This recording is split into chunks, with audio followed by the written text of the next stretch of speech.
Sam. I'm on my co-host Stank and Poppy Latte, and you're watching the Loose Cannons podcast.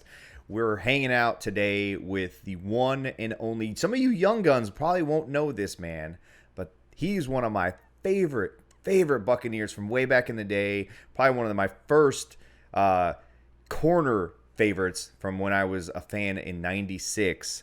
We welcome Donnie Abraham. Donnie, welcome legend, to the Loose Cannons, Donnie man. Abraham. Legend Donnie Abraham. What's up, man? What's going on, guys? Thanks for having me on. And the younger guys probably won't remember me, but they can just, everything is Google now, social media, so they can just go look me up and see what they need to find out. You listen, you were a bad man on that field, Donnie. I mean, before Rondé Barber arrived, you were cornerback one. You were the guy here. And even when Rondé was here, you were still cornerback one. And you were proudly one of the pillars of that vaunted Tampa 2 defense. It didn't work without you, man. It just didn't. It was a little sad that you weren't here when we got the Super Bowl, but I feel like you were still part of that championship because you were here in '99. You were awesome, dude. I can't speak enough of how much I liked watching you play. It was awesome, dude. Appreciate that. I'm just glad to have you on here. It's exciting. Yeah, we had a great time playing on that team back then. And like you said, unfortunately, I didn't miss the Super Bowl, but everything happened for a reason. But we had some fun. We had some good players. I played with some great Hall of Fame players on the team. Hopefully, Rondé can get in as well. But those were some good times, and I think the Bucs they're getting back to that now. And they won a Super Bowl, so they should start them rolling and keep this thing going. Agreed. Donnie, what was that like on the field? I mean, I know you didn't grow up a Bucs fan, but as an old Bucs fan, the finally building something here in Tampa, man. I mean, when you got here, it was hopeless, and you guys built that foundation that eventually led to us becoming a competitive team, man. What was that like? I know, Dungy, you had Hardy there, you had some guys who brought a new mentality there, but what was that like for you as a player? I mean, it was awesome. It's a proud moment. I mean, it's just like anything you do. When you see your college do well, you see your high school do well. It was a proud moment. So to see those guys get back to the glory days and playing some very good football, like you said, when we first started, we pretty much started from scratch. Coach Dungy came in, draft class, the year before me, started it, with Brooks and Lynch and Sapp and those guys, and then '96 came in with another, with Coach Dungy coming in and bringing his first draft class. I mean, we built something special here and had it rolling for a good little time, and then all of a sudden they go into some hard times, not winning, fans a little disappointed because they've gotten used to us being pretty good, and then now getting back to that, it's just proud. I mean, the Tampa Bay area is a great area. And I think we call what Tampa Bay now. So Tampa Bay. We got a lot of championships, in the community and stuff. So it's just a great community, great place to be. And whenever sports can be successful, it just makes everything that much better. It definitely made it better here in this community. I mean, obviously the world is dealing with craziness on a consistent basis, but it took a little bit of the sting off having the type of season we had here, not just with the Bucs, but with the Lightning and the Rays. It gave you a distraction and something to look forward to outside of all the doom and gloom. Yeah, absolutely. Donnie, you mentioned Rondé Barber and you mentioned Hall of Famers, and we all think that Rondé's a Hall of Famer, right? We all feel that he should be in there. A lot of people outside of Tampa, he's a Hall of Famer, right? But speaking from your perspective as a corner in that exact same system, doing basically everything that Rondé did, can you speak to what separated Rondé from everyone else and why Rondé should be in the Hall of Fame? Because a lot of people try to label him as a system corner, try to take away from his accomplishments, but talk about how impressive he actually was with those accomplishments in that system. I shouldn't be doing this, but that's a great question, Sammer. Thank you. I shouldn't, he has a big head already, but damn, I'm trying to get my boy into the Hall, bro. I'm doing what Ira can. Go ahead. Well, any time that somebody can put the only with your name. Like Rondé is the only player in NFL history that's 40-40, where he got 40 interceptions. I mean, and 40 sacks. I mean, he's the only player in the NFL that has that. So, especially with the way the Hall of Fame is now, you look at it. You listen to people, you read articles, and it's not about, I guess, the best player getting in right now. It's just about the right timing, the right fit, the right height, this and that. Mm-hmm. So he's definitely deserves to be in there because he's the only, and he sort of changed because they're outside corners and then they're inside corners. Normally, you have inside corners, slot corners can move out and play outside, but vice versa, moving from outside to inside is very tough to do. Well, he was able to do both and at a very, very high level. And you don't really pay attention to his size.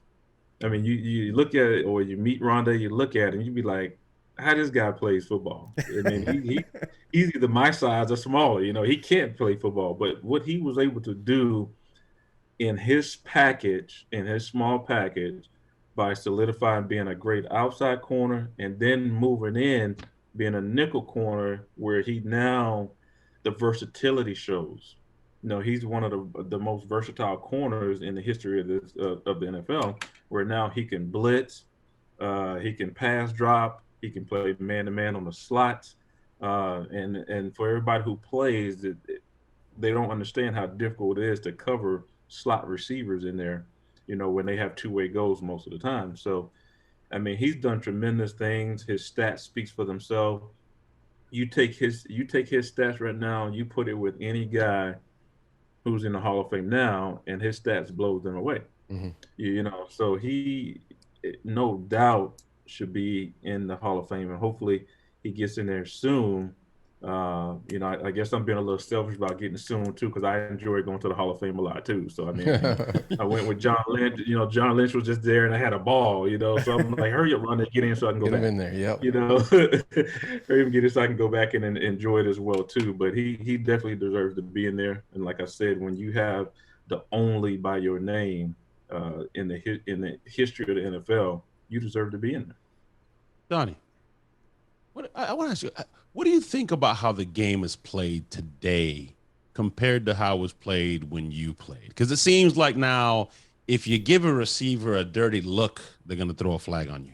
If you sneeze on the quarterback, we saw it with Joe Tryon. How was that a penalty? So, like, one of these dudes are going to throw for 10,000 yards, man. Like, what do you think about back then compared to now? Well, it's definitely a different game, than when we played. But there's always a cycle to these years and things like that, because the guys 10 years before when we played, they could be saying the same thing. So it's just, this game is just, I don't know if you want to say progressing, or it's just kind of changing. It's evolving to the times. And it's just the times that we're in right now, where everything is about scoring points. Everything is about the offense having the all the rules in their favor, because people want to see points sell tickets make money, and so this whole thing is just how football is evolving, and you just have to make the adjustment for this decade or two. We look at it 10-20 years from now, the guys that are playing now, they could be like, oh man, NFL so soft now. So it's just a evolving cycle that you just got to adjust to, and that's kind of, I guess that's why they pay the coaches the big bucks. They just got to adjust to the new game. They got to adjust to teaching the new athlete, because football is different now. It's just, we talk about how hard practice used to be, how you used to have 2 a days in camp. It's none of that anymore. So now it's about just getting them to the game. So, I don't know if what was the movie, Getting Them to the Greek? I don't know if y'all seen that movie. Yeah, that movie. It's just, my mind fucked the shit out of you. Yeah, it was great. I love that movie. I watched it the other day. But that's all football, that's all sports is about now, getting the guys healthy to the games, because they know once they get to the game, they're going to perform. So that's just kind of how football has evolved. And, of course, guys 10, 15 years ago, they're not going to like how the game is played now. But just imagine 15 years from now, these same guys who are playing now, they're going to be like, oh, they're not going to like the way the game is played either. So it's just an evolving process that you got to make adjustments to. And, it's tough for defenses these days, but you gotta make adjustment to it, and you got to coach it differently. Well, Donnie, the money has changed everything. I mean, this is a full-time job, year-round job. Guys don't get out of shape like they used to in the offseason. Now, in the offseason, you're at, a lab somewhere, and you're constantly working on your craft. If you want to have any kind of, a longevity, you got to take care of your body and eat right. It's, and I'm sure it was similar when you play too, but now you show up in shape, ready to play. Obviously game shape versus in shape is different, but these guys, the impact they make right away. Look at a guy like Antoine Winfield Jr. The season he had last year, the amount of impact plays he made last year, obviously coming from a pedigree helped, right. But it seems like that has to be the norm now, and maybe it wasn't always that way. Guys used to have part-time jobs in the off season, and then would come into camp and have to do the 2-a-days to get themselves even to a starting point. Right. It definitely has. It definitely has changed. Like, you talk about the off season, like, when we were playing, back then, you actually had more time with the organization. Now, with all the NFLPA and all the rules and stuff, they've actually got less time with the organization. So yes, they have to spend more time on their own, but they have to invest into their body. Like you said, they have to invest in nutrition and all those type things to kind of be ready when they do come in, because they don't have the time we had with the organization back then. I mean, having conversations with Rondé and stuff, he was like one of the reasons why he was able to play so long was because they changed the rules. Because they didn't have the 2-a-days and, sometimes 3-a-days.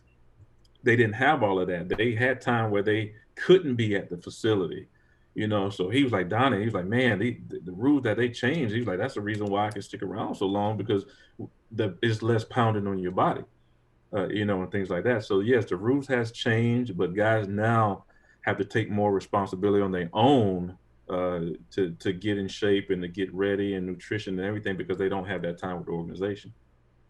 Donnie, speaking of the game then versus now, and this is a slippery slope. I don't know why, guys, but when I say the name Donnie, I feel like some sort of mafia guy. I want to say Donnie baby. Donnie baby. Hear me out. Donnie baby. Boy. This is like a slippery slope for you, and I understand that. But would you say that it's more difficult or less difficult to play corner in today's league? Because I mean, you can't touch the guys, man. You got to be athletic. These guys are freaks coming out of college now. Right. I think it's, like you said, it's a slippery slope, but I think it's just as tough to play now as it was back then. The big difference is the rule change. The rule changes. Back then we could be more physical with receivers and get hands on them more than versus right now. Like, so I still think it's difficult to play the position, but it's just with the rule changes, I think is what elevates it a little bit more, I guess, to being a little bit more difficult, just because of the rules. Because like you said, you can't even breathe on receivers now without a flag being thrown. And it's just, again, it's they want to see offense. They want to see points. They want to see points. It's also the mental part of it, right? Because as Barry Sanders said, one of my favorite quotes, John Lynch occupied a space in your mind. So safeties like that, man, you couldn't go across the middle. Like receivers, right. I remember seeing a lot of alligator hands, man. You don't see that nowadays. Now these guys are out there diving, posing like it's not a big deal. But before, from a mental standpoint, like a dude like Keyshawn or some tough receivers like that, were going across the middle, knowing they were going to get lit up and not caring. You got to be different mentally to not care that you're about to get tattooed. You think you do have to be different? You have to be different, but it's just it's the time that we're in now is what you get used to, pretty much. Because now is if a defensive back makes the play on the ball and they make a good play, the receivers now automatically do what? They turn around and throw their hands up and say there should be a flag. Yeah. And so it's just that's how everything has evolved. It's like, another guy can't make a play. He can make a good play as well too. But they've gotten accustomed to these new rules where any little small tug on your jersey, oh, that should be a flag. Come on, it's football. Long as it's not impeding anything, long as the defensive back is not turning shoulders, long as he's not getting there 5 minutes early. But I just think it's over top now. I think should let the guys play a little bit more, and it shouldn't be more one-sided, because you see all the time where receivers get away with murder, with pushing, doing this and tripping DBs and doing this, and the flag is still on the defensive back. Like how? So I do wish they would let that go a little bit more old school. Let those guys compete, let them play just like they do in the trenches. The offensive and defensive linemen, those guys, they are battling every snap. Should be the same way outside. Speaking of physical wide receivers, being able to play physical against wide receivers, you guys used to play the Rams pretty fucking physical. We remember, none of those guys wanted to get hit by you and Rondé and Lynch and Kelly and Brooks. You guys play them in such a different way than anyone else had played them that you guys were just punching them in the mouth. And I wanted you to talk to me about how fun it was going up against that Rams team, because it always seemed that you guys were jacked up for that opportunity every single year. And I still remember it. I can see it now. You coming in on that corner blitz on Kurt Warner, jumping up and end up grabbing it and taking it as an interception on a corner blitz. And it was just the most crazy play to start a game.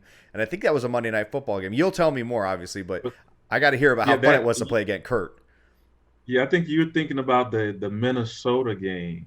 It was the Minnesota game. We were in Tampa Stadium when that happened. And it was either Sunday night or Thursday night game.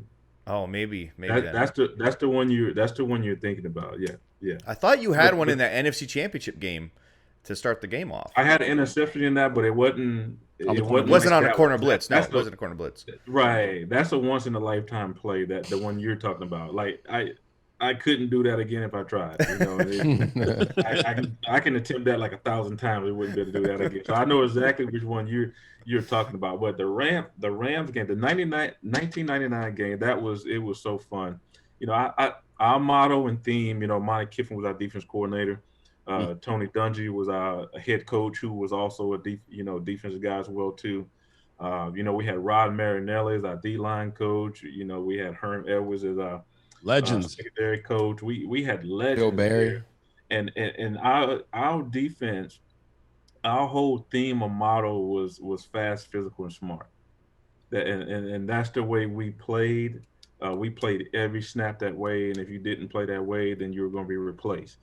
So we played like our hair was on fire like every time we played. And going up against in '99 against those Rams. Any good defensive team, it can be offense, defense, it can be basketball, it can be baseball, whatever it is. When you have a challenge coming up like the Rams were that year, you get excited for that. And that might have been one of those games where you can kind of tell, the day before practice, when we practiced up there in the dome, we had our walkthrough and everything. Guys were so loose and so ready to play because we were ready to prove our defense versus the greatest show on turf at the time. I think they might have been almost averaging 40 points a game at that time, 38 or something like that.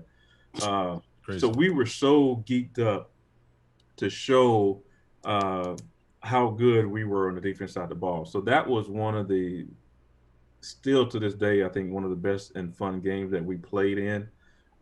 We were able to match up with them pretty well because we were already, I guess, considered an undersized defense, but we were fast, we were physical, and we were smart, and that's the way we played.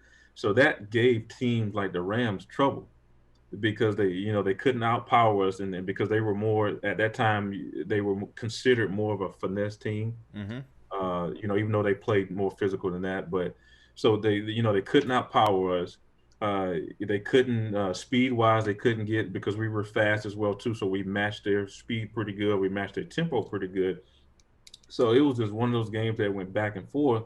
And I think that might have been the first time that year that they were really slowed down the way where we held them down. But the biggest thing with playing in big games like that, it was just they were so used to that year of getting those big splash plays, 40-yard bombs, 50-yard bombs, just running on reverse, and so we knew we had to limit those things, and that's what we did. We kept everything in front of us.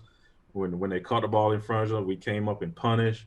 We were smart when they tried to throw screens and stuff on us. We were on top of that.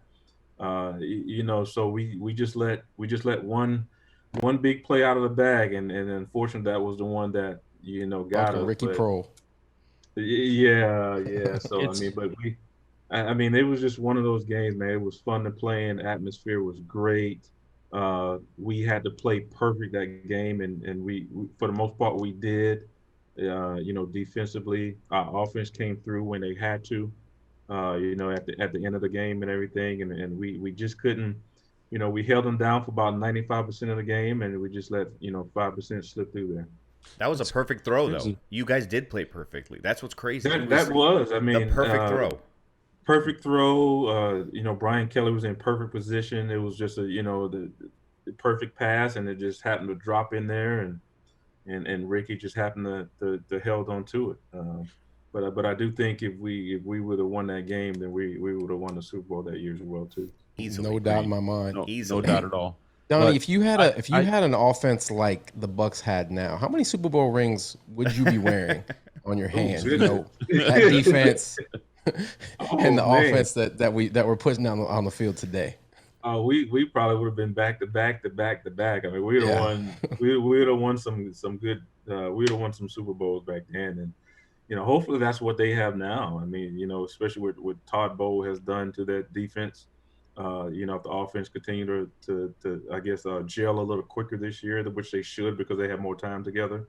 Mm-hmm. So the offense is going to be much better, and the defense is going to keep improving. They got a legit shot to go. And as Bruce Arians would say, go for two, not back to back. And we're not going no back to back bullshit like Kansas City. Yeah, listen, Donnie, I still have ulcers from watching that brand of football you had to play in. Like to have to hold teams, under 12 points to win football games, and just have to sit back and watch, like chewing your fingernails off your hands because you guys would have to step up and bow up back, in order to win games, man. That had to be tough as a defender to know you weren't gonna get a whole lot of points coming from the offense. They should have won a lot more games if number 12 wouldn't have thrown the ball away. Go ahead.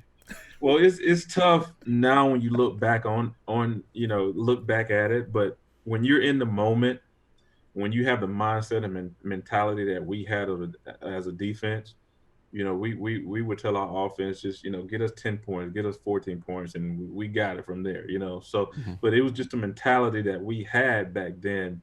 Now when you look at it, you like, oh man, how did we do that? But back then when we were there, it didn't matter what our offense did. Our defensive mentality was we had a job to do, and we were going to go out there and stop them from scoring. If they don't score, we win. And that's kind of the mentality that we had. You guys would win games with 3 field goals. Like it was like 6-3 against the Bears. Hey, so Stank, you've interrupted Latte like 15 times already. It's not the Stank show; it's the loose cannon. So Latte, the floor is yours. Because he's looking off into the distance like he always is, so he's not paying attention. Come on now.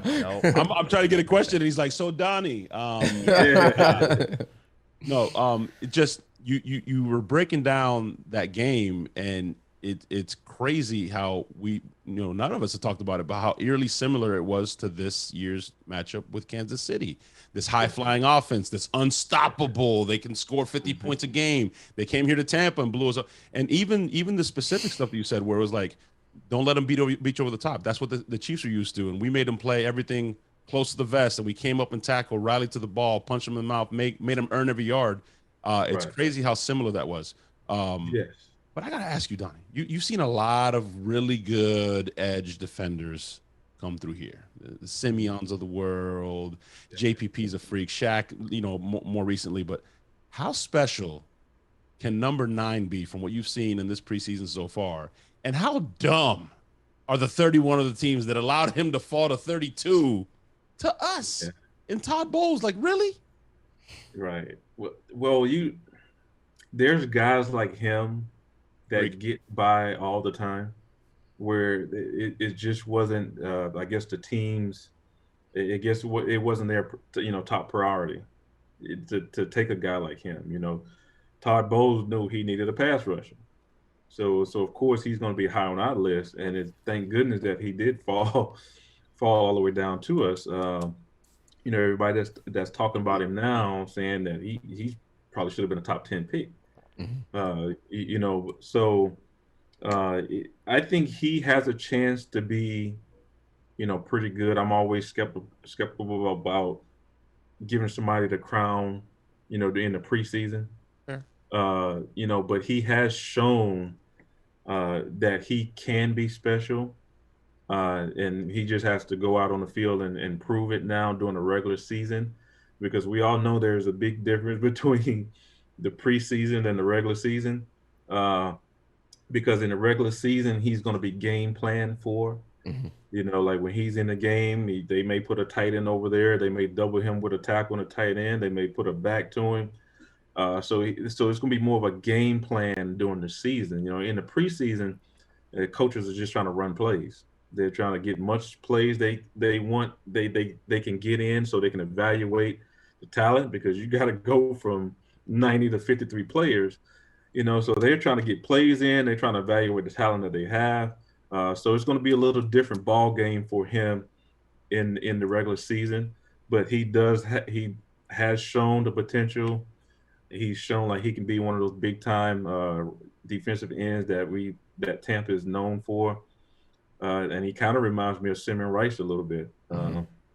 With his build and the way that the effortlessly that they come off the ball and just get by that tackle with like they're just jogging. So he has a chance to be very special.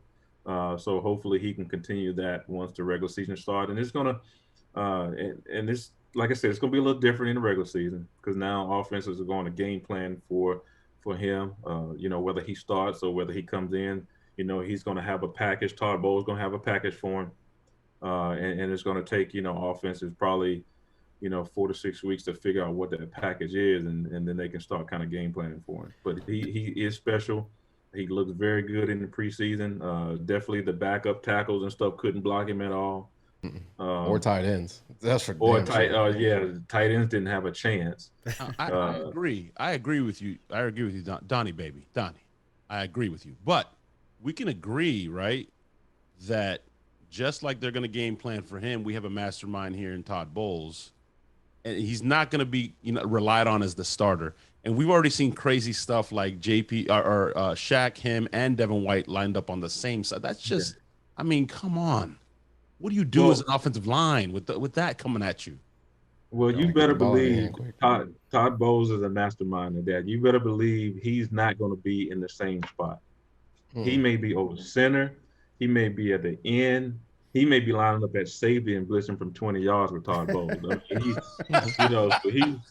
He's going to be in different spots. So yes, it will be hard for them to game plan versus them, but I mean, that's what's so great about Todd Bowles. I mean, he's creative on defense, and when he knows when he has a special guy, because he's going to use them and put him in spots where he can be successful. Donnie, what do you think? Wow. Go ahead. Wow. Well, I'll interrupt you since you stopped. Donnie, what do you think of this? What do you think of this young secondary, Donnie? That's what I was going to ask. What do you think of the Grave Diggers? I think the secondary, man, I think they were the difference last year. I mean, they struggled, I guess, early on when they were rookies and stuff. They had to come in and learn the game. They had to come in and understand how they had to work, how they had to get better, the mentality that they had to have, studying film, being with a defense coordinator like Todd Bowles. You got to understand he's going to put them in position to make plays. They had to come in and understand that. And once they figured that out, last year you saw it all come together. and those guys played their tails off, and I think was one of the big reasons why they had such a big turnaround on the defensive side of the ball. So they're getting better, they're improving, they have the confidence now, and they just have to continue to play like they finished last year. And I think they had some injuries. I want to say Murphy Bunton had some. He may have some injuries and stuff last year, so Mm-hmm. he's back healthy this year. He had a great playoffs, had with turnovers and everything. So I think those guys, with everybody healthy, has a chance to be pretty special. And they just going to have to keep improving is all they got to do. They don't have to do anything extra. Just continue to prove, continue to work, and continue to grind, and they will be fine. It's going to be a little different this year because now they are the champions. Hmm. So now the bullseye is on them. They're going to get everybody best every week. So they just got to go out and do what they've been doing, and that's being productive. Donnie, do you have a favorite of the bunch? You've talked about Sean Murphy Bunting. He's kind of drawn comparisons a little bit to Rondé, a younger version of Rondé. We've got Carlton Davis, who's now starting to really develop into like almost a shutdown corner. Do you have a favorite of the bunch or any one particular corner that you think is really, really special above the others? I wouldn't say I have a favorite because just my mentality is always about the group. It's not about one individual, and I think that's what they have done there. The Bucs have done a good job of putting a good group together, with some young guys coming in. So I think as a group, they're pretty good, and so it's just they gelled last year going into playoff as a group, and that's how they got it done. They got some good young players. That's there. The safety coming in, Whitehead. Whitehead, Edwards. Winfield. Like Winfield came in and he was outstanding as a rookie. Got Whitehead that's there as well too. Guys that are dependable, and I think that's what they went for. They dependable. They've learned how to be productive and make plays, and I think they're just only going to get better. Like you said, Carlton Davis has come into his own. He's playing some good ball. Bunton is going to be healthy. He's going to be healthy this year. They got Jamal Dean. Mm-hmm. I think Jamal Dean, people look at Jamal Dean and they were like, how's this guy, how's he doing it? How's he making plays? But when you watch him play, he's a very smart, intuitive player. Like he's got good instincts. He reads the quarterback well. He may not be the most athletic guy, but he does some things that very well that adds to that group. So I think overall as a group, that's what you look for as a secondary. Because if you just got one or two guys, you can still be taken advantage of by offense.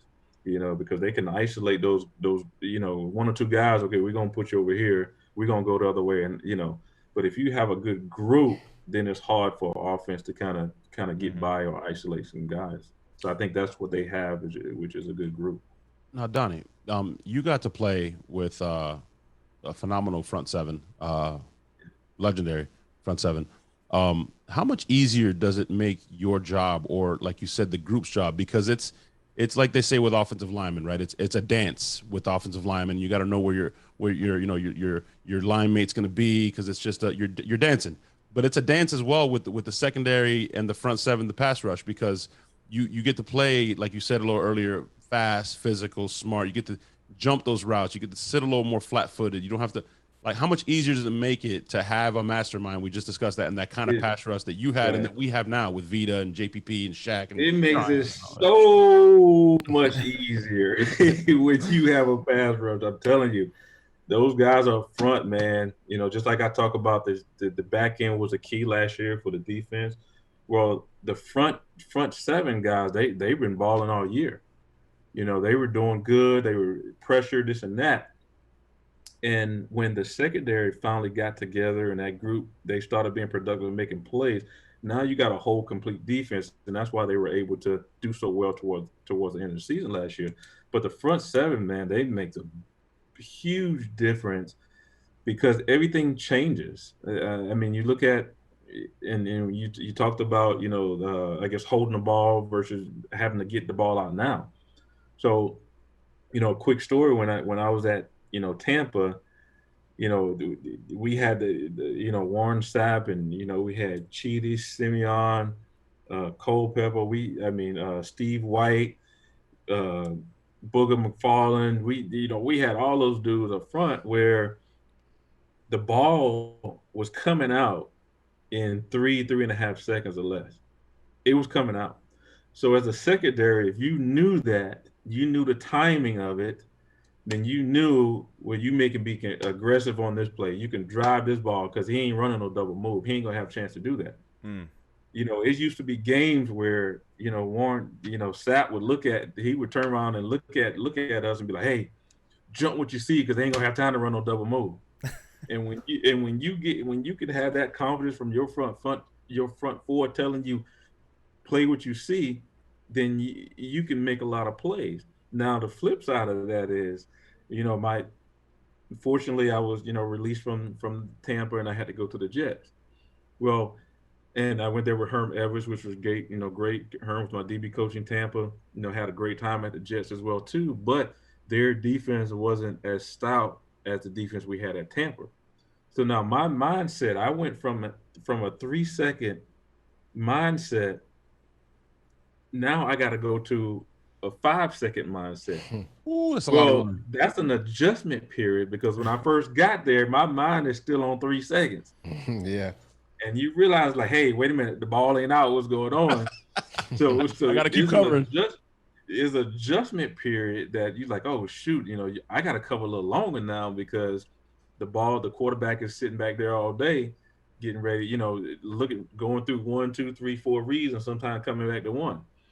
So the pass rush in the front seven makes a tremendous difference. That's the secondary's best friend of those guys. And when you can get pressure on the quarterback, the ball has to come out. The quarterback doesn't have time to go through his reads, as you can see in the Super Bowl game. Like granted, Kansas City was missing 2 of their tackles, but that's not Tampa's fault. No. It didn't matter. It didn't matter if they had the starting tackles. We were going to run through that team, man. Right. So Patrick Mahomes, he looked like a regular quarterback in that game because he didn't have time to go through his reads. He didn't have time to get the ball over the top to his big play receivers because the Bucs didn't have to. A lot of times they just rushed 4, so they had 7 that they commit back to coverage that was keeping those splash plays and those big plays from happening. And so, having that front 4, front 7 can make great quarterbacks look ordinary. And that's kind of the biggest difference. That's what they do. Hey, Donnie, when you went on to New York, did you face a young Tom Brady in New England? Oh, you're making me go back. So we did play them, but I might have played them. I was there for 3 years, and we were in the same division. Was it Bledsoe, or was Tom not gotten the job yet? Tom had won the Super Bowl before the Bucs had won the Super Bowl in 02-03. Right. So Tom was the starter. Tom was the starter there, so I did get a chance to face him a few times, but I don't know how old he was. You say young, but he could have been middle aged back then because he's been in the league so long. I want to talk about evolving league. He's been through like 4 different changes in the league. Yeah. I gotta ask you He's something. He's been through 2 commissioners. He has. Yeah.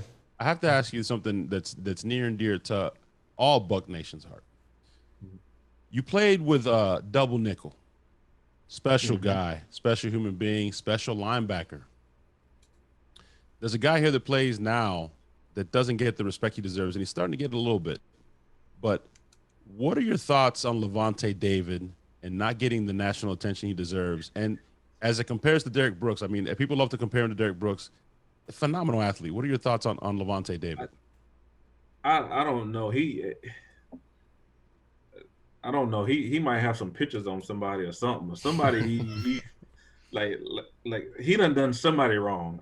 He had to, because for him not to get the recognition that he deserves, I mean, it's asinine. I mean, because he's he's all over the field, and he's been doing that consistently for a long time. Mm-hmm. For a long time, and he's just now starting to get some of the accolades because now the defense is starting to be better.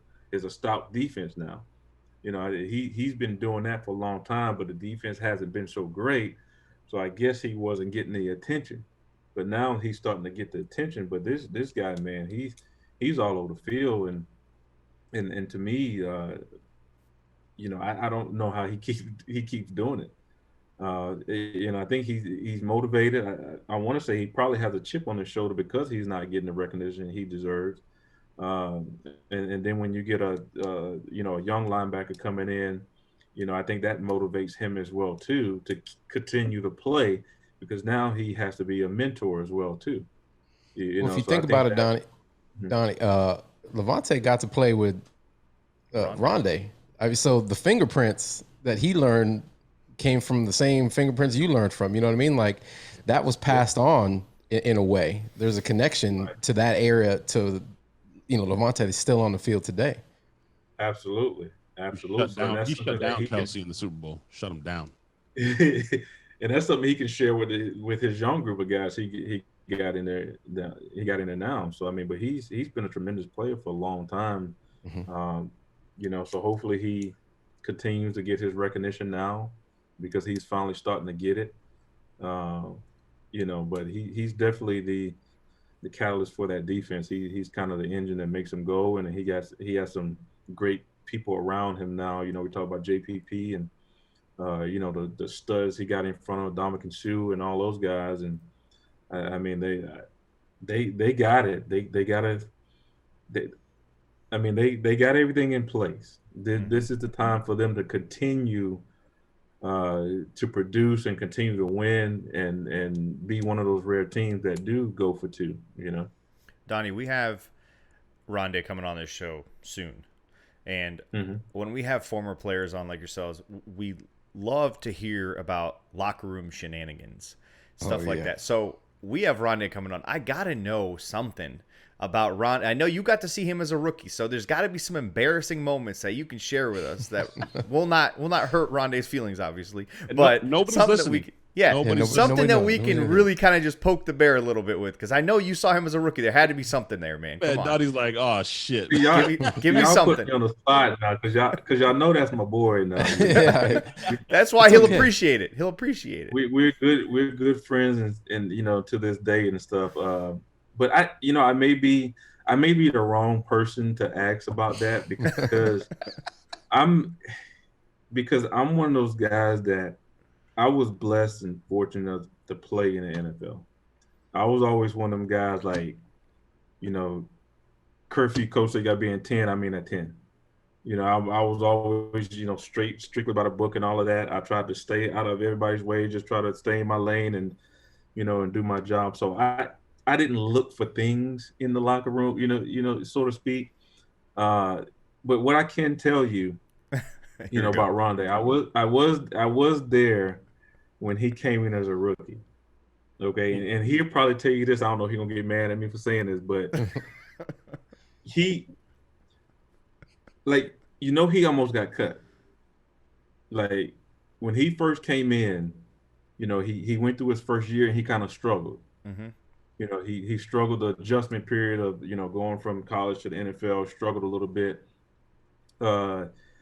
He kind of got caught in my tailwind as well too, because I did good as a rookie coming in third round. He's kind of picked in the same position. So the expectations were, okay, you need to do the same thing. And when it didn't happen, you can kind of see confidence being lost a little bit. So going into his second year, he almost didn't make it to, through his second year because he almost got cut because he wasn't doing good. So it finally one day it clicked for him. And then he turned into the Hall of Fame Rondé that we know of today. Mm-hmm. But we were thick as thieves back then. We were, I was left side, he was right side. It was one of the things we had our little nicknames in our group, Fire and Ice. So I was Ice, he was Fire. Oh, okay. And things like that. So it was one of the things where we kind of, we kind of grew together as a tandem, you know, as two corners in the league. Like he was the fire, I was the ice. So whenever I needed a little bit more fire, he would give it to me. Whenever he needed a little bit more ice, like chill, Rondé, chill, I would give him ice. So you know, so we had our fire and ice going on. We love competing with each other. We love competing on that defense.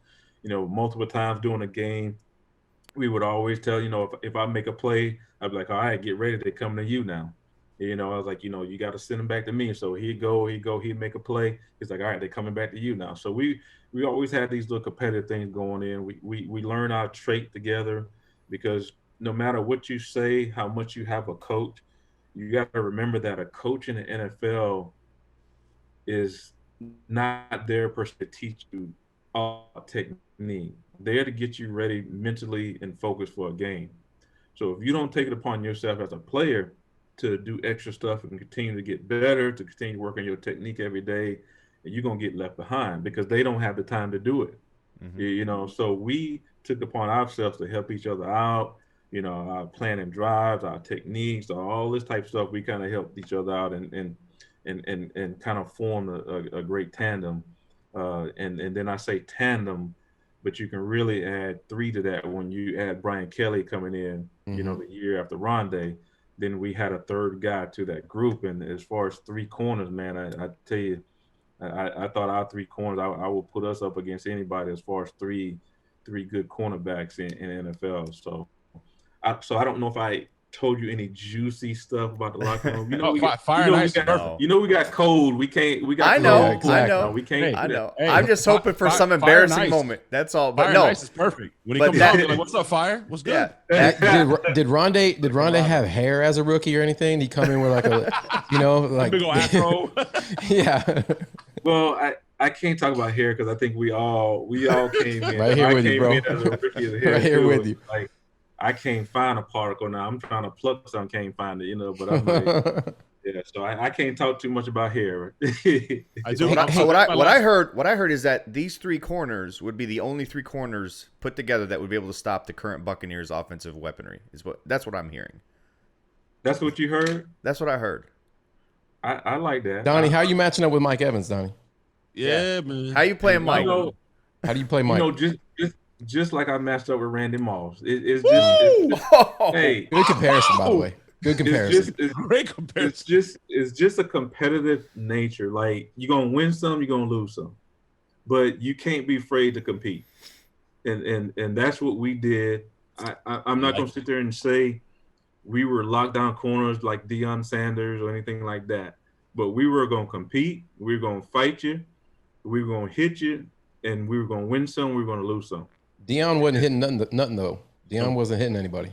Well, he didn't have to hit anybody. He just, you know, he was Deion. He could lock down the whole side of the field. He could tell you, like, look, I got this side. Y'all roll the coverage to the other side, and we good. I got. But I think we would have matched up. We would have matched up pretty good. I think with anybody just because of our mentality. Well, you guys matched up with the Minnesota Vikings back then. They had Reed, they had Carter, they had Moss.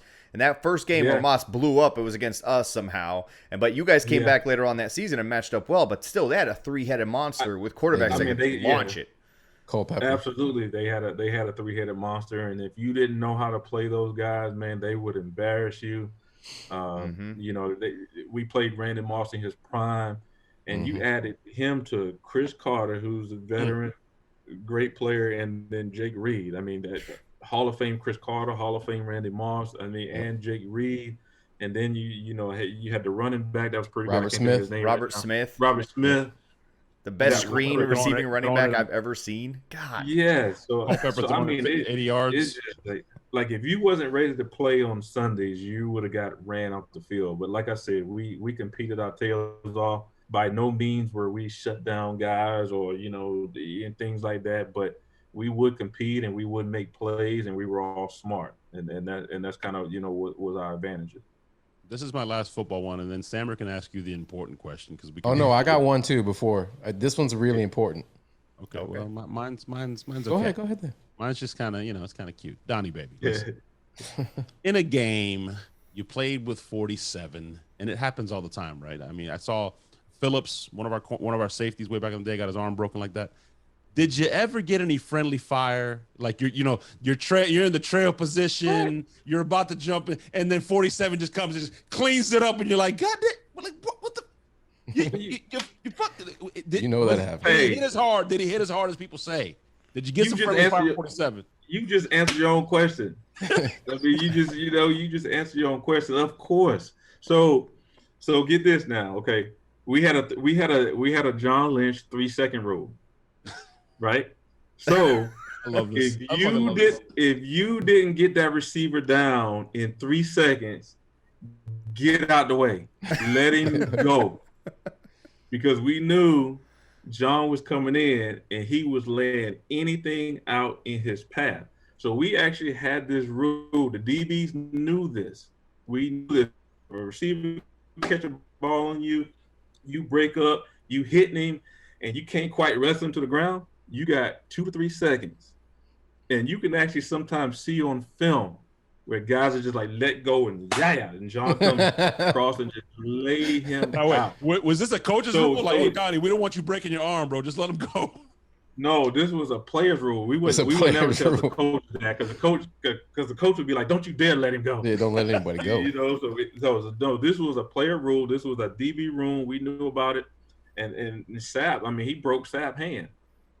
Coming in, hitting the pile, just like because Sapp was wrapping the guy up, he comes in, hit John, broke his hand, So DBs, we knew better, and we had a 3-second rule in our room, and if you sit there and wrestle with a receiver if you want to, so we were diving at legs, we were getting that guy down immediately because we know if we didn't, we had a chance of getting hit by John Lynch. So I'm pretty sure that's on film with I guess maybe it was against the Lions. There's one where he cleans it up and there's a bunch of piles of people underneath it, and I'm gonna look back now. I'm gonna see if you guys are letting go.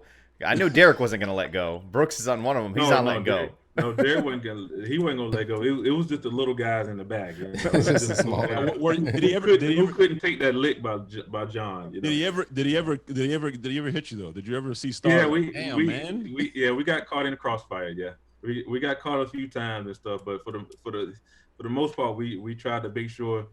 That's why they said one thing about our secondary. They say, what about us? We were sure tacklers. Mm-hmm. Well, that's why we had to get him on the ground before John got there. What about when he laid out his brother-in-law? I know you were at that game. It was in Chicago. Yeah. What did you guys say to that man after he comes back to the sideline after that play? Just fucked up, man. We know we ain't say nothing because we know John hit anybody. It didn't matter. Was a surprise it didn't matter. It could have been his brother, his uncle, or whatever. Like what's Thanksgiving like, Donnie? Like, hey, pass the mashed potatoes, bitch. Exactly. I knocked your ass out. Exactly. Yeah. Exactly. Hey, I get the first piece of turkey. Sit down. Exactly. I wish you would say something else. Wow. Hey, Donnie. I was looking at your wiki page just to kind of see what you've been up to since being out the league. And I see you've gotten into coaching quite a bit. And your last coaching job was with the Orlando Apollos and Steve Spurrier. Yes. What was that like? Coaching with awesome. Spurrier. That was awesome because anybody who knows Spurrier knows that he doesn't have a filter. So and as he's gotten older, he hasn't changed that filter. So the filter is dirty. The filter is whatever. He's saying whatever he wants to say, and he don't care. So, but it was great. It was awesome. Him and his wife Jerry. They're just awesome people. And I got a chance. I've always heard of Spurrier. Saw him a few times, but got a chance to kind of work with him, and it's funny to kind of see videos and see clips of him as a younger coach versus how he was as an older coach. And a lot of things didn't change. I mean, he was still writing plays on paper. He was still doing all this stuff, coming into the meeting room. Awesome. I want to run this. He's still going for it. We played in a game, and I can't remember what game it was. I don't know if it was against Birmingham or somebody we played. And it's 4th down. We're on our 20. Our 20 now, not our opponent 20. Old ball coach. And Coach Spurrier said, "We going for it." And I'll be doggone, we went for it, and we didn't get it. So, as a defensive coach, you're like, man, they got the ball in the red zone already. Yeah, already. But he was great. His son Scott was on the staff as well too. There was a few former Buccaneers front office that was on the staff as well. Dave Levy, the video guy, he was a video guy there who used to be the video guy for Tampa. So we had a ball coaching that league. It's a shame that it couldn't make it, because I think it's something that's needed. So hopefully they can bring something back, bring some type of spring league back, and they can do it the right way. But it was awesome. It was awesome. Well, COVID threw a wrench in that thing, man, just like it did a lot of things in the world. Well, COVID and money. So because we were when we were with Apollos, I don't think COVID had hit at that time. Oh, okay. So ours was financial. It was more about the league and money. Mm-hmm. Then when they came with the XFL the next year, that's what it was. XFL, COVID hit. Yeah, COVID hit that one. After the second game, like we almost made it through our season, and getting ready for the playoffs, because we were 7-1 at the time. I was watching. It was entertaining. It was very entertaining. I loved it, because there's a lot of guys. I mean, when was it, Tuesday? I want to say about 1,500 players got cut or whatever. Yeah, or whatever the number yesterday. is. Well, over the last few days, yeah. Yeah, yesterday there's like 1,000, 1,500 players got cut. I'm like, guess what? If you had another league, those players can do what? They can go down into the other league and get valuable playing time and experience. Because the reason they don't make it is they're missing something. Mm-hmm. So you go down to a developmental spring league and you work on what you're missing and you get better. So next time you come up for the NFL, you'll be ready, prepared. So hopefully something can get going. Kurt Warner taught the world that, right? I mean, the guy was bagging groceries, and then next year he's next few years he's Kurt Warner, man. We should have won that game. Yeah, fuck Kurt Warner. I won that game. Let's get on to the important shit. Most overrated Super Bowl winning quarterback ever. Well, there's a lot of players who are late bloomers as well too. Yeah. There's a lot of players who need that extra year or two out of college to really for their talent to really come out. And I think that's developmental leagues and spring leagues. I think is a great avenue for those players for the late bloomers to get better. Now, before we ask this next question, I can't have Donnie Abraham on here. The guy, I'm pretty sure you're good friends with John Lynch still, right? When you guys were playing with John, did you guys have any inkling or idea that this man was eventually going to be a general manager of an NFL team and successful at that? No. No. We had no idea. We knew John, he's Stanford grad, so we knew he was a smart guy. But again, you talk about, we talk about the Bucs and how they win the Super Bowl. Everything is about timing. Everything is about, the injuries and everything. It was timing with Lynch. Lynch got together with Shanahan, right? Yeah, Shanahan. Yeah, Shanahan, because at the time I think he was at Atlanta. Atlanta's offensive coordinator.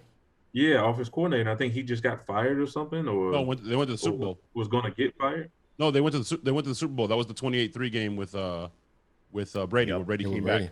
So they went to the Super Bowl, and then he went to San Francisco the next. Yep. Yeah. Yep. They were humming us off. They were on fire. Right.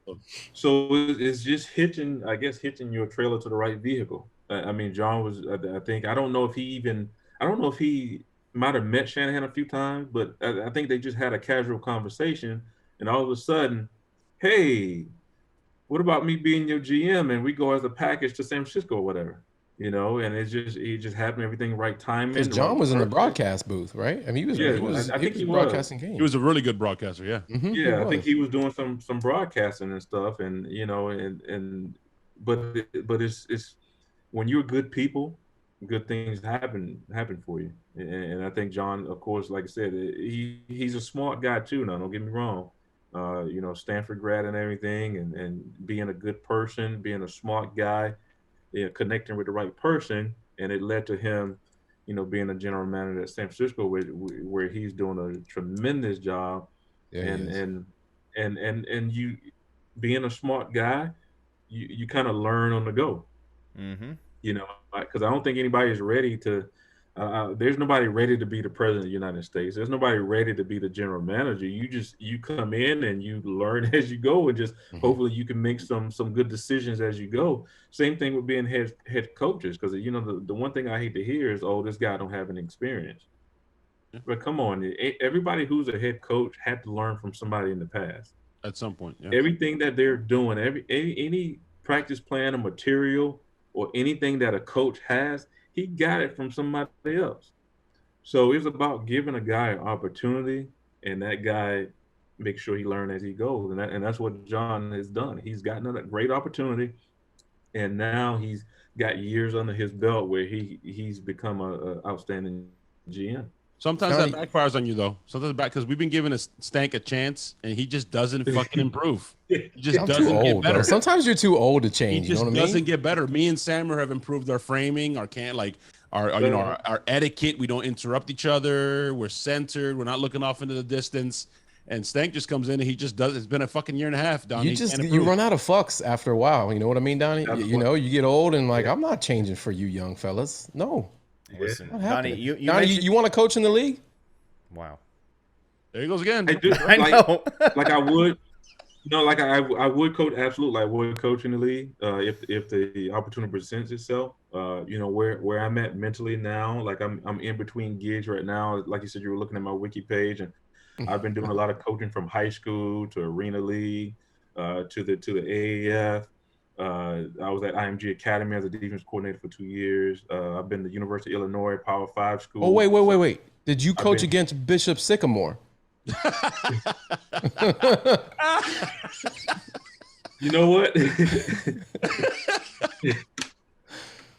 That's the title of the podcast. That's the title of the podcast. No, we couldn't find their website back then.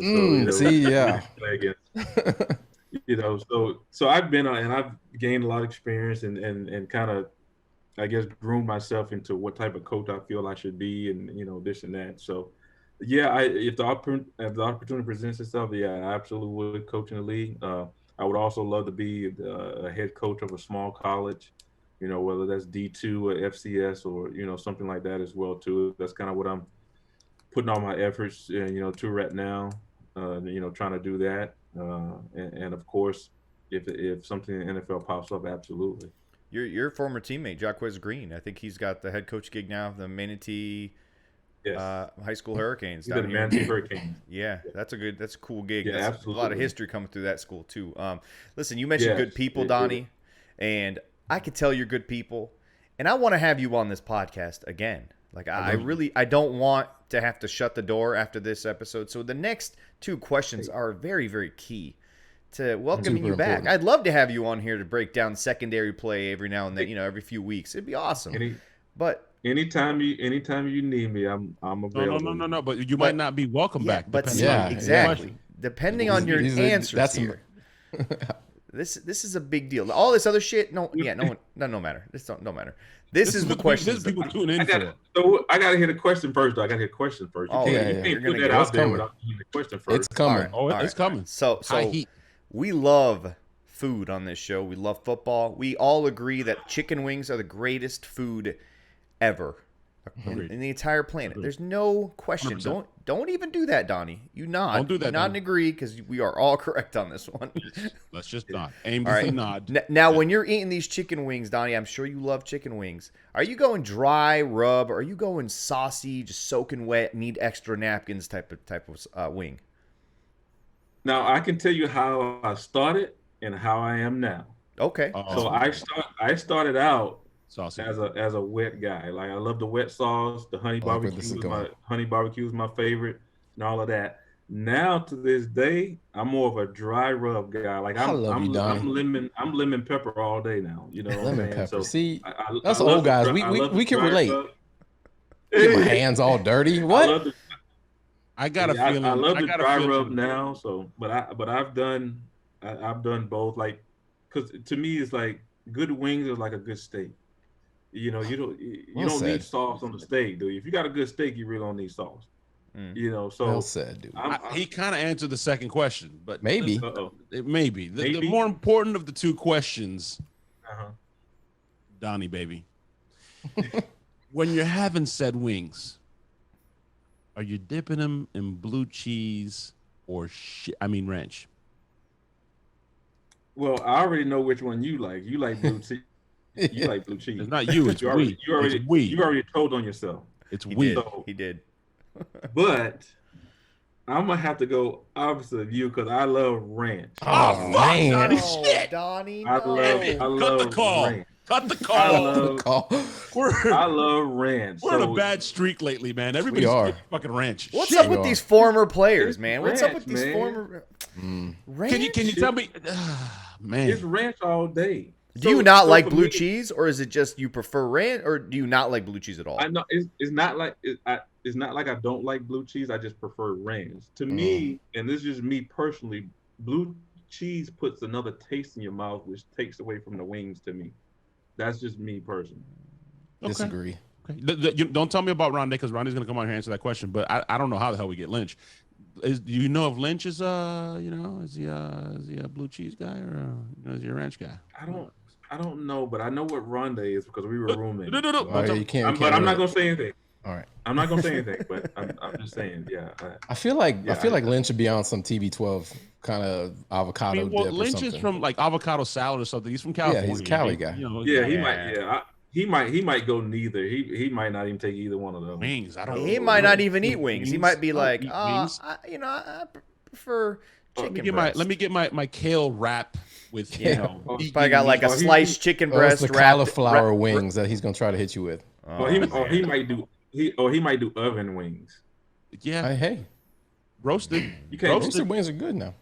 Nah, man. You can't do oven wings, but no, there's a difference between smoked on the grill and then. Oven, I fuck with the smoked Thank ones. you. I agree with Donnie. Yes, hard to perfect. Absolutely.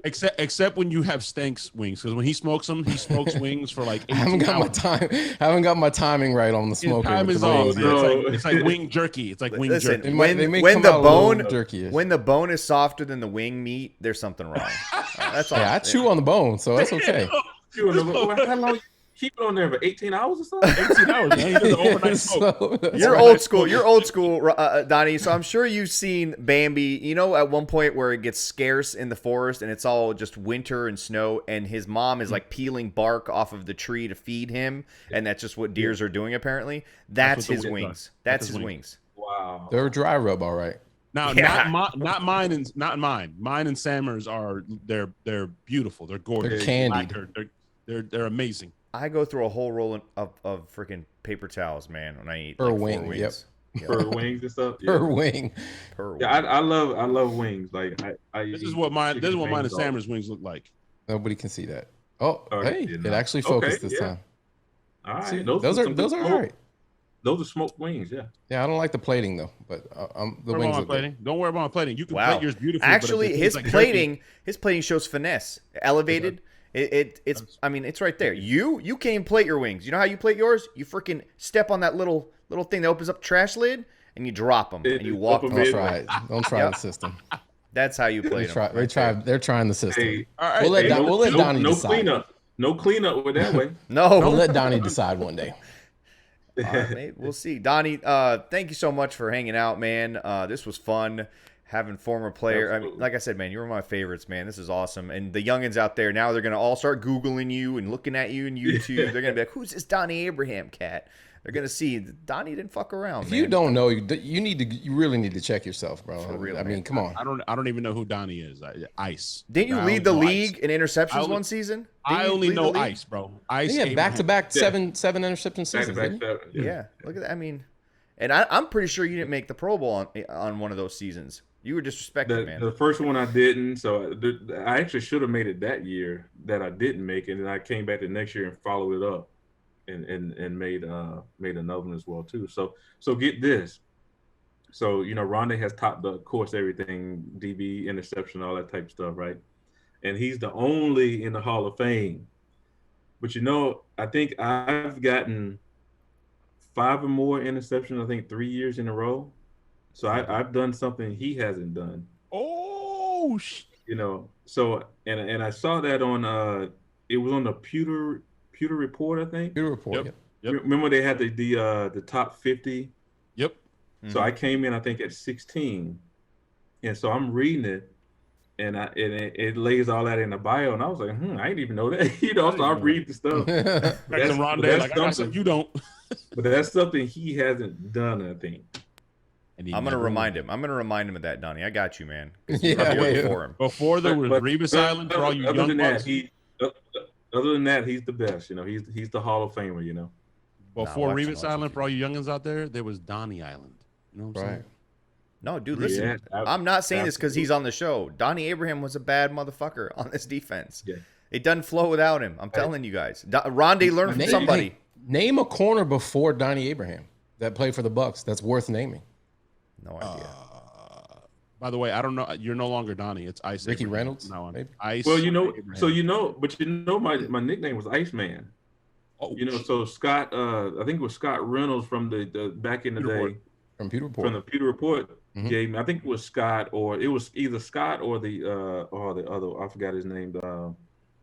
But they gave me. I have a big article that was in the paper of the Iceman. That's awesome. You go like that. All right, Iceman. And I actually got it on my wall in here too, so I can grab a picture and show you. But you know, hey, Iceman. But I won't do that. That's where the fire and ice came from. So my nickname was actually the Iceman. So it's kind of funny because I you know, the players like Sapp called me Hangin, but everybody called me Ice. My son. So I have 3 kids. Both of my sons, my oldest son has his handle, his social media handles thing as Iceman Jr. and then my youngest son got Iceman the Third. So like it's kind of funny. So that's awesome. That's cool. That is awesome, man. That is cool. All right, Donnie, thank you so much. This was fun, dude. Hell yeah, man. Absolutely. Yeah. Everyone out there back on with us, man. Absolutely.